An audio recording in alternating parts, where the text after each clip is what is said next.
Hey there folks, how you doing today? Michael Zuber, one rental at a time, and we've got a lot of stuff going on today. First, we are rolling into the wonderful city of Probolinggo, Indonesia. Looks like there's a little island community out there that's looks like a lot of fun. Anyways, let's get into it. So, been reading a lot of stuff about the housing market, a lot of stuff about interest rates, all good stuff. First, we got to shout out Bill McBride, who has been on my channel before. He's talking about 948,000 multifamily units currently under construction. This is multifamily, think 2 units and above. Sometimes when we talk multifamily, we talk commercial, which is 5 units and above. But according to Bill, this is duplexes and above, 948,000. Now for scale, that is the largest number since 1973. Think about that. So again, a lot of this has to do with where they're being built. So again, as you look around and you have your buy box in your area, I would definitely see, hey, do we have a lot more inventory coming? Some cities, no doubt. A lot of cities, not really. So again, something to pay attention to, something to look into.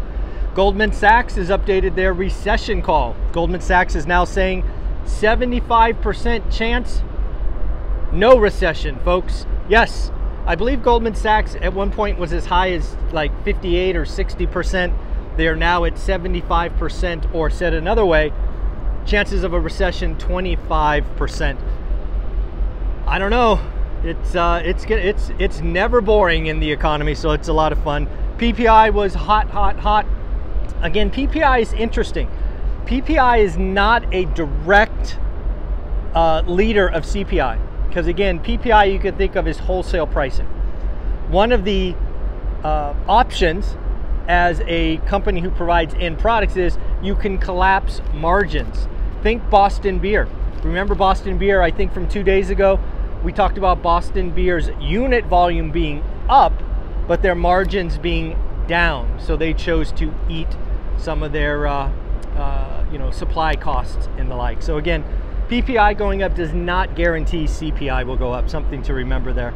Again, though, it went up pretty significantly. 0.7 actual versus an expectation of 0.4. You know, more and more signs that the Fed has more work to do, and we'll get into it right now. Looks like Loretta Mester and who's the other one? I didn't write his name. Anyways, 2 Fed presidents now. Bullard, James Bullard. I should have remembered that. James Bullard are talking about 50 basis points being on the table. Again, remember, at least from where I stand, this is what they're supposed to do. The Fed is supposed to talk tough, and they will talk tough. And talking about a 50 basis point move is an example of talking tough. Now, again, I want to be clear so I'm not misunderstood. I believe they should do 50 basis points in March. I believe they will do 25. Does that make sense? Again, I've called 25 for quite a while now, so why change it? But I do think 50 would send a message, right? I think at this point, I really do. I believe Powell is trying to buy time for the summer. So he's going to keep giving us little quarters, because I do believe Powell believes that inflation in housing will roll over in the summer and it will look better. But remember, inflation has 3 components. We've already seen the easy stuff come and go. It got us to call it 6. Housing rolling over gets us to call it 4. But from there, folks, it's a battle. It's going to take a while, probably into 2024, if not into 2025. Yes, I said it. We might be having elevated inflation, meaning above the Fed target, for another 2.5 years. It does look like the stock market and bond market are starting to believe. You've seen repricing in the 2 and 10s, this inversion, rates are up. Again, I did a video yesterday that I think the housing market needs higher rates. Again, we saw crazy amount of activity in the housing when rates got below 6. It was very distorted on the low end, right? When you look at the overall housing market, maybe not a lot of volume comparison, but if you take all that volume and you move it to one part of the market where most of the activity was, nuts. I've been hearing from agents and the like saying, hey, we had 5, 6, 7 houses below the median. They were all gone in 2 weeks. That's not a healthy market. So again, I unfortunately believe the housing market needs higher rates so that we can just churn through this, right? We need to buy time for the housing market to heal itself, because it is broken. Dropbox has had a huge write-off. I don't know if you saw this, but Dropbox signed a took $175 million loss on their lease. Yes, folks, at one point, Dropbox in 2017 signed the largest office space deal in San Francisco history, 736,000 square feet. Wow, that's a lot of square footage. And they've been trying to sublet most of it. And finally, they've had to take a second write-down. This is their second write-down. This one's $175 million, which means they basically have to discount the space. So they had to write off their sublist. Not good. Oh yeah, here it is. Bullard's talking about 50 basis points, and Loretta Mester this morning I saw as well. 50 basis points in March. Again, the Fed will talk tough. The Fed needs to talk tough. I think the Fed wimps out and gives us a quarter. Don Peoples, I don't know if you've watched him, he's a big developer in Florida. He's basically saying the Northeast might see a 20% adjustment in prices. I don't know where he's getting that from. Again, he's very much a Miami guy, so he was talking up Miami and talking down the Northeast. Seemed kind of biased in talking your own book, but I read the article, so I thought I would share it with you. Guys, do you know that student loans have not been paid for 3 years? I mean, this may not be a popular opinion, but it is the truth. Student loan non-payment is inflationary. If you have student debt, and let's just make up a number, you were paying $400 a month, and you haven't had to pay those $400 a month, what have you been doing? Have you been saving the $400? No, of course not. You're richer, right? You got 400 bucks, you're gonna go out and buy a new car or this or that. So student loan lack of payment is inflationary. You wanna crush inflation? Turn back on student payments and watch what happens. Those people who thought they had an extra 400 and maybe even took out debt will be in a world of hurt. It's math, folks. You wanna beat inflation, you need to constrict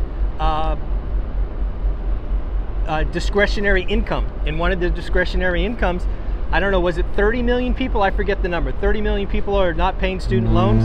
Woo!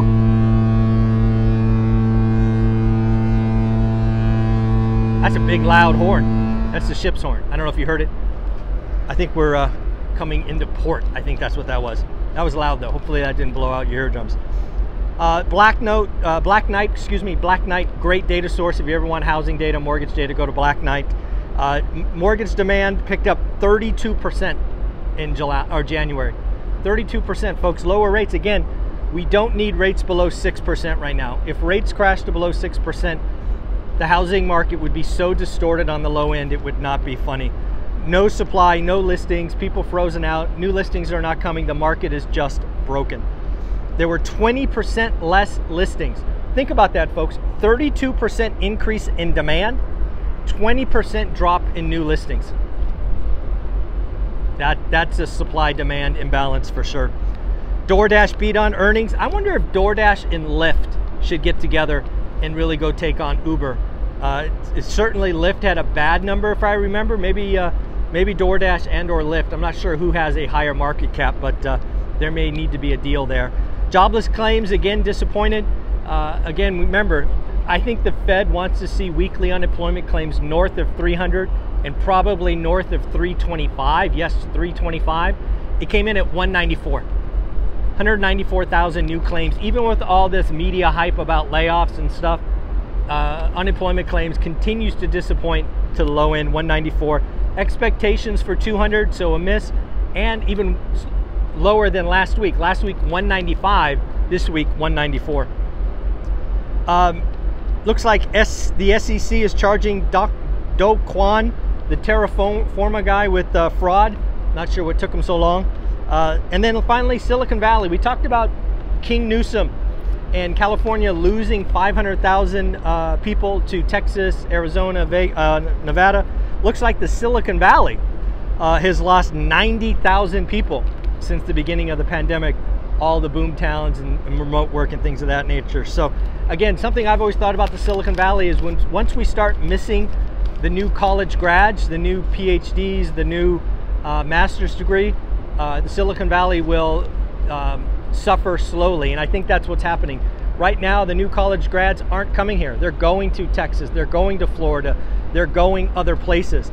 And eventually that talent pool not being in the Valley will be very bad for Bay Area housing. So in the end, folks, have a wonderful day. Let me undo this camera and take you on a little walk and see what's out there. Don't know what we're gonna see, but let's take a little walk together. Woo. Let's go down some stairs. That was the island we saw earlier.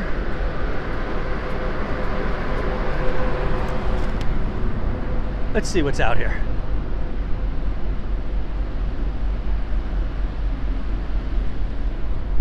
Gotta put on my glasses, I can't see. Oh, some ships. Can you see that way out there? We're coming into we've been told there's a lot of little ships, and we are going to have to tender today. Have you ever tendered off a cruise? Not fun. It's a little boat, like 80 people jammed inside it. Let's see what the other side looks like.